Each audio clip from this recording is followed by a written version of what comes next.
Praise be Jesus in you. Now and forever. Today's Gospel begins a bit suddenly, so I should explain that in the passage between yesterday's Gospel and today's, Jesus angered the Pharisees by healing a man in the synagogue. There was a man present who had a withered hand, who had perhaps even brought by the Pharisees, and they asked him, "Is it lawful to heal on the Sabbath?" They already considered Jesus soft on Sabbath observance. They were trying to do the maximum possible. If something wasn't absolutely necessary on the Sabbath, you shouldn't do it. And they wanted a basis for accusing him.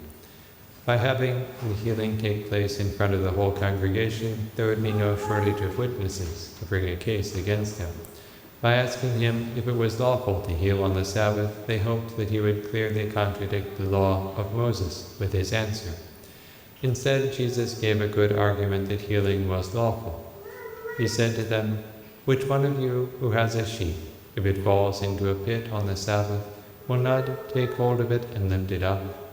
Of how much more value is a man than a sheep?" He concluded, "So it is lawful to do good on the Sabbath."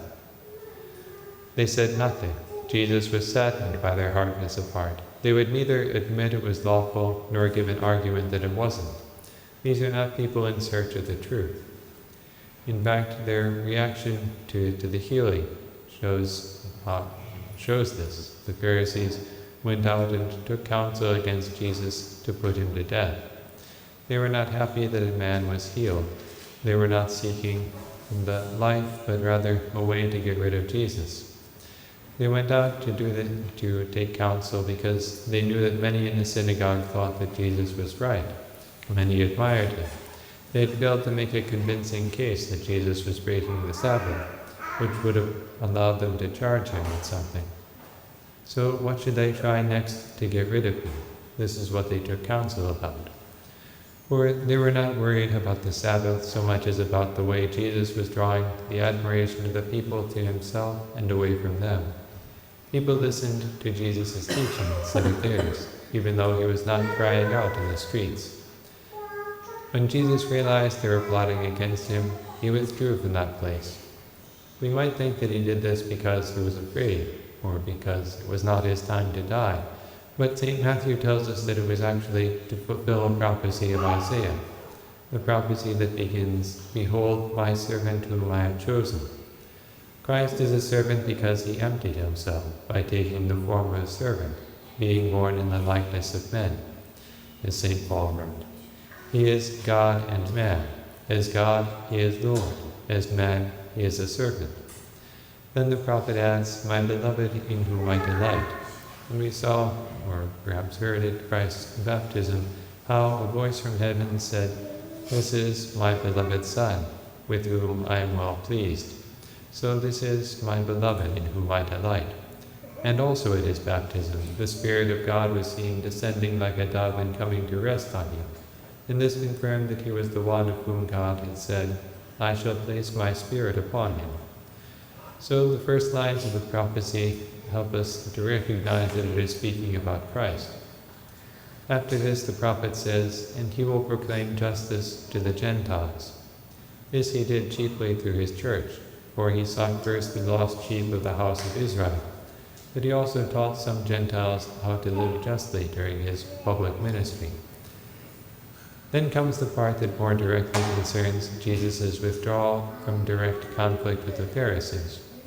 He will not contend or cry out, nor will anyone hear his voice in the streets. A bruised reed he will not break, a smoldering wick he will not quench. When he realizes they want to kill him, he could bring down fire from heaven to consume. He could send a destroying angel to slay them in their sleep. He could make an example of them in 1,000 other ways. He could indeed also contend or cry out, shouting how wrong we are. But he does none of this, at least not for now. St. Augustine explains, he did not break nor quench those very Jews who persecuted him, although they were like a bruised reed because of their lost innocence, and like smoking flax because of the light they lost. The light of faith, the flame of faith was weak in them. It was like a smoldering wick, because they had been unwilling to accept the truth at the cost of their prestige.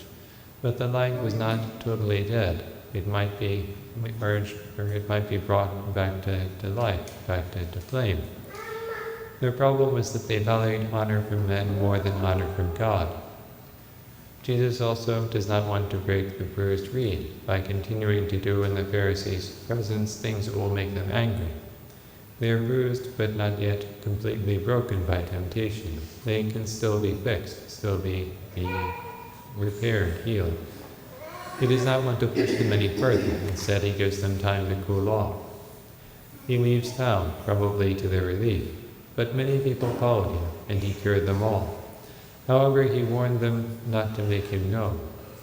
The word translated as warn is a forceful one. He expressed strong disapproval, the idea that they might make known that he had healed them. So we might say he sternly warned them not to make him known. He doesn't want word to get back to the Pharisees of what he is doing, because that will stir up their envy, making them even more resistant to the truth, putting them even more on the path to hell. Whereas if, on the other hand, he gives them time, as he's trying to do, some of them may see reason. God's mercy leaves space for conversion, but eventually judgment must come. So the prophet also says that Christ will spare the bruised reed and the smoldering wick until he brings justice to victory. Justice must be victorious in the end. The psalm speaks of people yearning for justice, and he assures us that God has not forgotten about justice. He does see the evil that people do, but it is not yet time to do something about it. He will bring justice to victory definitively when he comes to judge the living and the dead. When he comes in glory to judge the living and the dead, at the end of the world, of course. But he also judges each individual at the moment of death. So let us learn from the Lord the mercy of not pushing people too hard if there's still time to proceed more gently. Sometimes we have to give people time to calm down and think about what we've said, instead of constantly pushing them to embrace the truth. Sometimes we need to pray more and speak less, because what is lacking is not information but grace, and it is prayer that obtains grace. And for this purpose the Rosary has great power. Praised be Jesus and Mary.